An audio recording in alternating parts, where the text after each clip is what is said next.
Hello শিক্ষার্থী বন্ধুরা, আশা করি আপনারা ভালো আছেন। আমি প্রথম টিউটোরিয়ালটি করেছিলাম জিমেইল দিয়ে কিভাবে আপনি একটি ব্লগার সাইট খুলতে পারেন।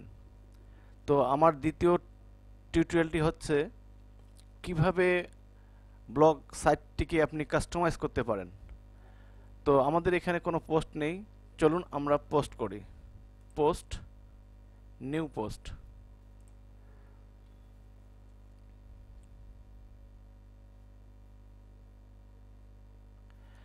আপনারা ইউনিক পোস্ট করার চেষ্টা করবেন। অ্যাকচুয়ালি আমি ভিডিওটি দ্রুত দেখানোর জন্য আমি আগেই পোস্টের কন্টেন্টগুলো কালেকশন করে রেখেছি। এখন শুধু আমি কপি পেস্ট করব। তো অরিজিনাল যখন আপনি করবেন তখন অবশ্যই কন্টেন্টগুলো আপনি নিজস্ব কন্টেন্ট দেওয়ার চেষ্টা করবেন। টাইটেলে বসাবো আমি টাইটেল, তারপরে আমি এখানে যে লেখাগুলো আমি দিব সেই লেখাগুলো আমি কপি করব, দেন পেস্ট।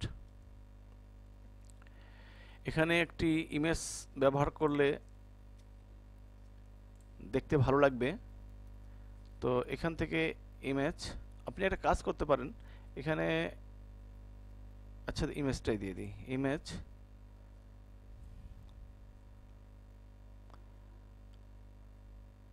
আপলোড ফাইল, এখান থেকে আমি একটা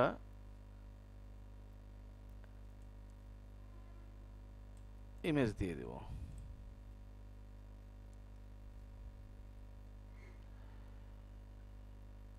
অ্যাড, দেখুন ইমেজ দেওয়ার পরে এখন আমি পাবলিশ করে দিব। এবং আপনি এখানে লেবেল দিতে পারেন যে আপনার যে পোস্টটি হচ্ছে, যেটি হচ্ছে স্মার্টফোন কিভাবে নিরাপদ রাখবেন। তো এখানে আমি MOBILE mobile, SMART smartphone, smartphone, তারপরে MOBILE mobile tips, SMART smart PHONE phone TIPS tips, software mobile app solution বা mobile solution, hardware software solution, software SOFTWARE software and hardware solution, hardware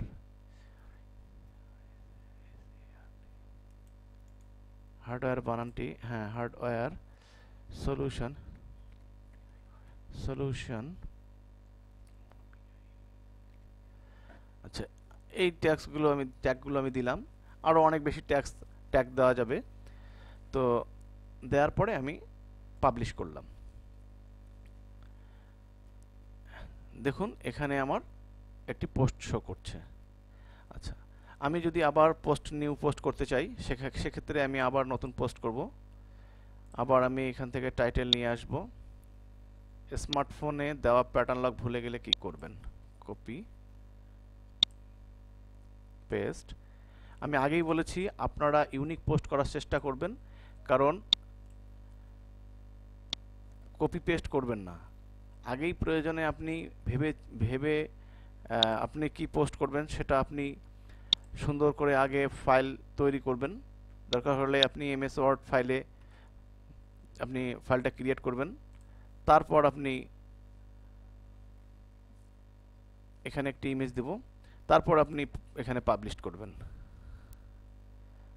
choice file, এখান থেকে আমি যেহেতু pattern লকের ব্যাপার, একটা লকের ব্যাপার আছে, সেখান থেকে আমি এই ইমেজটা শো করব। আপলোড, আচ্ছা, দেন আমি লেবেল দিচ্ছি না, আমি আপনাদেরকে দেখিয়েছিলাম যে কিভাবে লেবেল দিতে হবে। তো পাবলিশ করলাম। আমি শুধু টিউটোরিয়ালটা দেখানোর জন্যই আমি দ্রুততার সাথে করছি। নিউ পোস্ট,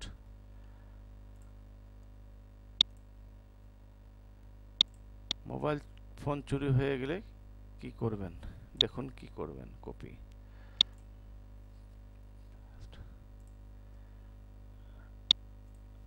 লেখা গদগুলো নিয়ে আসলাম, টেক্সটগুলো পেস্ট, এখানে একটি ইমেজ দেব, চয়েস ফাইল,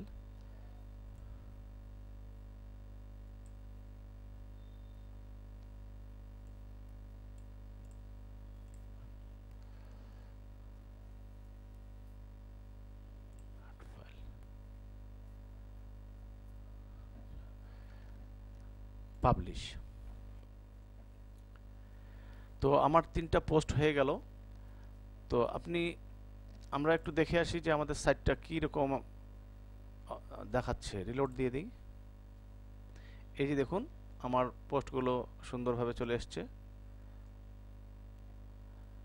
আচ্ছা, এখন আমরা এই যে আমাদের অ্যাবাউট মি আছে, আমরা তুলে দেবো এগুলো। আমরা এই যে সেটিংসের মতো একটা আইকন আছে, এখানে এডিট ক্লিক করলেই আপনার এই ব্লগার কনফিগার একটি প্রোফাইল আসবে, এখানে আমি তুলে দেব, রিমুভ করে দেব, এগুলো রাখবো না।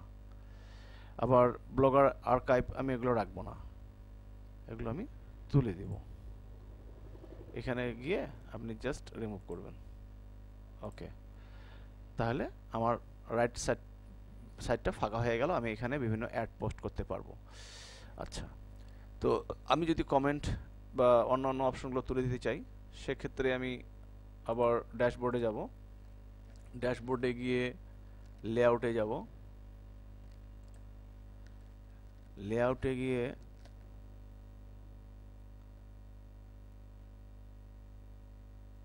মেইনে যাব, এখান থেকে গিয়ে আমি আমার পোস্টগুলো দরকার মানে 3টা পোস্ট বা 2টা পোস্ট আমি শো করব, দুইটা পোস্ট, এবং এখানে আমি পোস্ট পেজ অপশন থেকে আমি এই ইয়েগুলো তুলে দেব, অপশনগুলো তুলে দেব। আসলে কখন পোস্ট হচ্ছে, কয়টা পোস্ট হচ্ছে, কমেন্ট, এইগুলো তুলে দেব। লেভেল, এগুলো লেভেলটা থাক। এই কুইক এডিট অপশন তুলে দেব। সোশ্যাল মিডিয়া থাক, লোকেশনটা তুলে দেব। আমি আমার যতটুকু যেভাবে কাস্টমাইজ করা দরকার আমি সেভাবেই করে নিচ্ছি, আপনারা যেভাবে প্রয়োজন সেভাবে করে নেবেন অপশনগুলো দেখে। সেভ। তো এখন দেখুন আমার কমেন্টস কিন্তু আর নাই, তার মানে আমি কমেন্টগুলো তুলে দিয়েছি। আচ্ছা, এখন আমি এখানে দেখুন ফেভিকন আইকন আছে একটা, এই ফেভিকন আইকনটি চেঞ্জ করতে চাইলে আমি এডিটে যাব, এডিটে যাই চয়েস ফাইলে যাব, চয়েস ফাইলে যাই আপনাকে ফেভিকন আইকন চুজ করতে হবে। ফেভিকন আইকনের সাইজ হচ্ছে আপনার 16 পিক্সেল বাই 16 পিক্সেল বা 20 পিক্সেল বাই 20 পিক্সেল, আপনি একটা ইমেজ তৈরি করে রাখবেন। এখানে গিয়ে আপনি চয়েস করে ওকে করলে, সেভ করলে আপনার এইখানে যে আইকনটি আছে এই আইকনটি ফেভিকন আইকনটি শো করবে। যেমন দেখুন এখানে কিন্তু ব্লগার আইকন শো করতেছে, কিন্তু আমি যখন রিলোড দেব দেখবেন যে এখানে কিন্তু আমার মোবাইল টিপসের ইয়েটা চলে আসবে। সরি, আমি দেখছি এখনও আসেনি, তবে আসবে। এখানে ফেভিকন আইকনটা নিয়ে নিয়েছে। ও সরি, এখানে সেভ অ্যারেঞ্জমেন্ট, এখানে সেভ দিতে হবে একবার, দেওয়ার পরে রিলোড দিলে, পেজটা রিলোড দিলে চলে আসবে। আসছে না যে,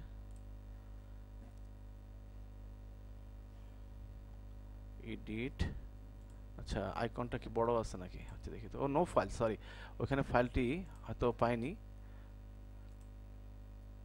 ফেভিকন পিএনজি, হ্যাঁ এবার আসছে সেভ। কোনো কারণবশত মিস্টেক হয়ে গিয়েছিল। আচ্ছা এবার সেভ, এবার রিলোড করি, তবুও আসছে না। এডিটে যাব, no file, no favicon file. Oh sorry, তাহলে নিশ্চয়ই ফেভিকন ফাইলটাতে কোনো মিস্টেক আছে। তাহলে এই ফাইলটা দেখি, এই ফেভিকন ফাইলটা দেখি, সেভ।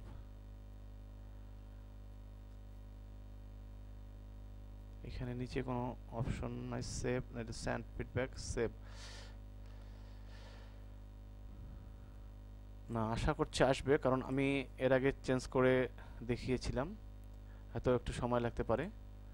আচ্ছা, তারপরে আমি হেডার, এখানে হেডারে আমার কি আছে, ন্যাপ বার আছে, আমি বারগুলো চাইলে বারগুলো শো করতে পারবো, দরকার নেই আমার এগুলো। আচ্ছা, আমি হেডারে হেডার অপশনে আমার একটু ব্লগের যে ডিসক্রিপশনটা আমি সেটা দিতে পারি, যে this this site is MOBILE mobile TIPS tips and TRICKS tricks site। ব্যাস। আর এখান থেকে আমি আমার একটা ইমেজ চুজ করে দিতে পারি, ফাইল। এখান থেকে আমি একটা ইমেজ কভার ফটো হিসাবে হেডারে আমি চুজ করে দিতে পারি। তো সেভ করলাম। সেভ করার পরে আমি এখানে সেভ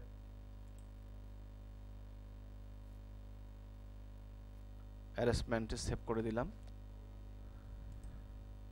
সেভড ভিউ ব্লগ। আচ্ছা, আমি এবার রিলোড করছি। আমার ইমেজটি এখানে শো করছে, কিন্তু ইমেজটি অত্যন্ত বড়, যার কারণে ইমেজটা অনেক বড় হয়ে গিয়েছে। আমাকে ইমেজটি ছোট করে নিতে হবে। মোবাইল টিপস এই কালারটি চেঞ্জ করে দিতে হবে। তো হেডার মোবাইল টিপস এডিট, এখানে ইমেজটি আমার রিমুভ করে দিলাম, সেভ। ইমেজ ছোট সাইজের ইমেজ নিতে হবে। আচ্ছা, দেখি ছোট সাইজের কোনো ইমেজ আছে কিনা। ছোট সাইজের ইমেজ, এই ইমেজটা দিয়ে দেখি একটু।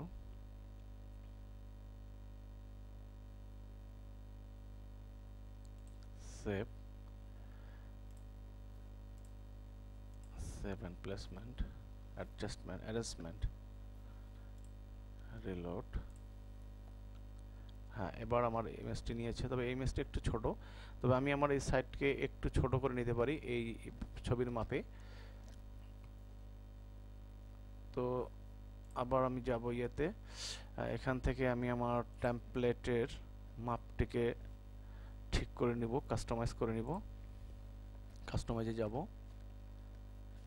কাস্টমাইজে গিয়ে এখানে আমার অ্যাডভান্স অপশনে, সরি অ্যাডভান্স না, অ্যাডজাস্ট ওয়াইড থেকে আমি এখানে দেখে আমি অ্যাডজাস্ট করে নিব।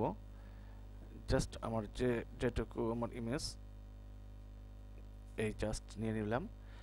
আমি অ্যাপ্লাই দিস ব্লক,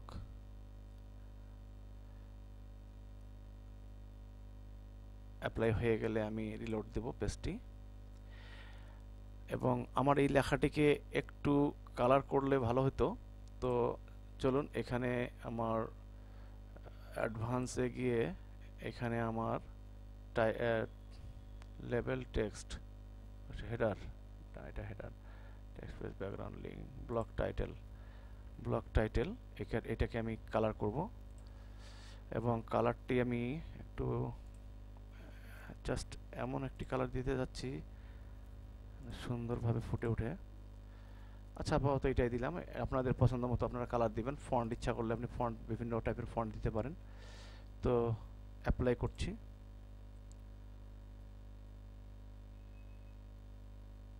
রিলোড।